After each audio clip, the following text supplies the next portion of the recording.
ఒక నిమిషం ఇట్లా. ఇది నార్మల్ గా మా వాళ్ళు గవర్నమెంట్ హాస్పిటల్లో ఉన్నారు, వాళ్ళకి బ్లడ్ లేదంట, బ్లడ్ ఎక్కడ దొరకట్లేదు.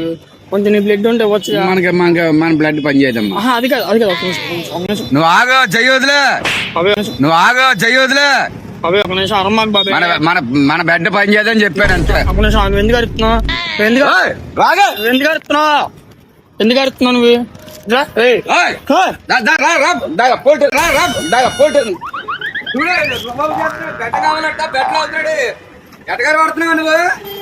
అది కాదు బాబాయ్, చెప్పాను చెప్పాను అంతా ప్రాంక్ వీడియో, ఫన్నీ వీడియో. ఇదో కెమెరా ఉందా సరదా కోసం చేసింది ఇదంతా. నేను కంగారు పడ మాకు అర్థం ఇలాగా చాలా మంది తీసుకెళ్ళి కంప్లైంట్ చేస్తాను. నువ్వు నా దగ్గర రత్తంలో అవుతున్నావు అనేసి. అవునా? సరే సరే సరే బాగా మాట్లాడు. ఓకే రైట్, సెకండ్ వెళ్తాం ఇంకా.